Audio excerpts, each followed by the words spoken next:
Plusieurs chrétiens n'ont pas une vie de sanctification. Or, sans la sanctification, nul ne verra Dieu. Il est important que tu vives la sanctification.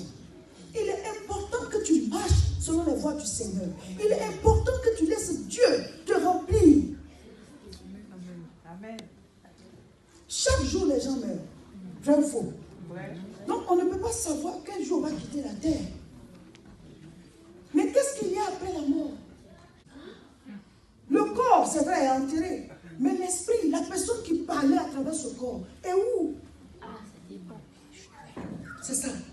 C'est pour cela qu'il faut se donner à Dieu. C'est pour cela qu'il ne faut pas vivre sans Dieu. C'est pour cela qu'il ne faut pas s'en foutre de Dieu. Parce que nous avons tous une date de péremption. Un jour, on ne sera plus de ce monde. Et où serons-nous? Il y en a qui disent dans tous les cas, quand on est mort, c'est fini. Mais non. La mort, c'est la séparation entre le corps et la partie interne. À l'intérieur de nous, il y a notre âme, notre esprit. L'esprit, c'est le principe de vie qui vient de Dieu. L'âme, c'est toi à l'intérieur. L'âme, c'est le ciel des émotions, le ciel de la volonté, le ciel de la personnalité. C'est ça l'âme. Toi, ton toi à l'intérieur, c'est ça l'âme. Ah, moi, je n'aime pas ci, je n'aime pas ça, c'est l'âme. Tu utilises le corps pour vivre, pour parler. Quand tu es en colère, c'est ton âme qui est en colère. Tu veux dire quelque chose, c'est ton âme qui veut le dire. Mais ton âme utilise tes yeux, tes mains, tout, pour s'exprimer. Mais à l'intérieur, la personne qui est à l'intérieur, c'est ton âme.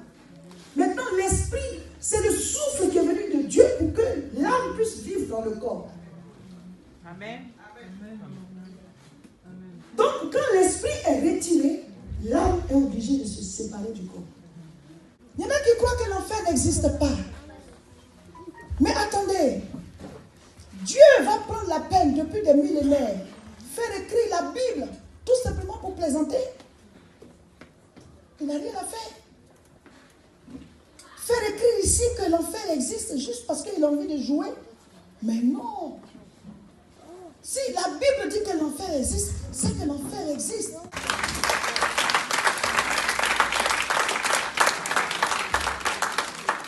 C'est pour cela que nous, on s'est donné à Dieu.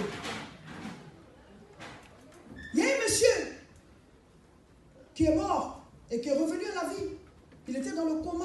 Est-ce que moi, il a eu un arrêt cardiaque pendant des minutes, je ne sais plus. Il nous a expliqué. Il dit, madame, quand j'étais dans le coma, parce qu'il ne sait pas s'il avait fait un accident ou quoi, et quand il a eu un arrêt cardiaque, il dit, la mort, c'est quoi? C'est que tu sors de toi et le corps reste.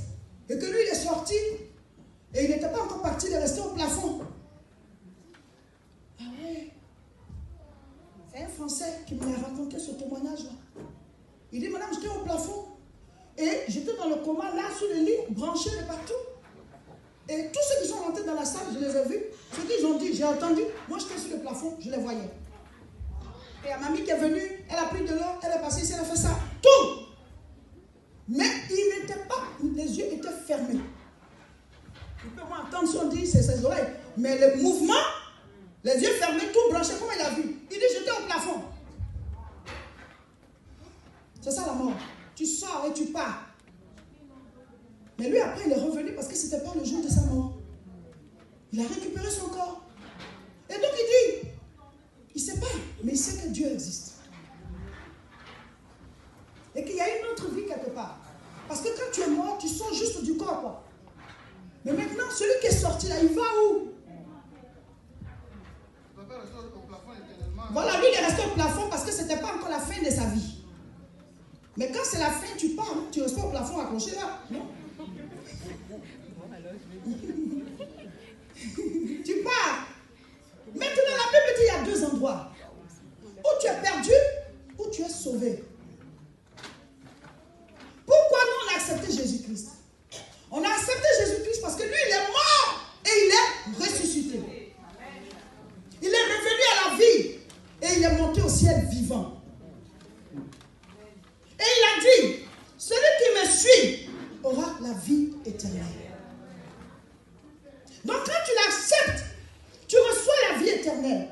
Donc après la mort, toi tu es sauvé. Tu vas chez Dieu pour y vivre éternellement. Parce que quand ton corps meurt, celui qui sort là, il n'est pas matière, il est esprit. Donc il ne peut jamais mourir. L'homme est éternel. Amen. C'est le corps qui meurt. Maintenant, la partie éternelle, c'est cette partie-là qui est venue de Dieu. C'est ce qu'on appelle l'esprit, l'âme. Et cette partie va retourner à Dieu. Mais, si tu n'as pas accepté Jésus pour que tu sois purifié de tes fautes, de tes péchés, tu ne pourras pas retourner à Dieu parce que Dieu est saint, saint et saint. Amen. Donc, pour que tu puisses retourner à Dieu après la mort, c'est d'accepter Jésus-Christ qui est mort à la croix pour que son sang te rachète. Amen. Nous avons été acquittés. Mais il faut que tu acceptes. Si tu refuses, on n'y peut rien.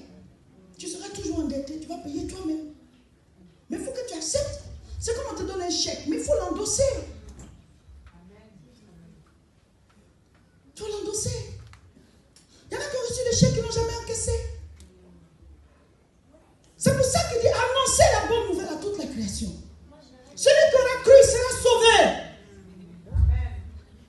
Moi, je ne veux pas aller périr dans le feu de la géhenne éternellement. C'est écrit dans la Bible. Quand on prêche, il y en a qui disent moi, dans tous les cas, je ne fais rien de mal. Je ne fais rien de mal, je sais que je ne serai pas perdu. Je vais vous dire, voilà, je ne tue personne, je ne fume pas, je ne bois pas. Ça va aller, je cherche la femme de personne. Non, ce n'est pas les œuvres. On est sauvé par la foi.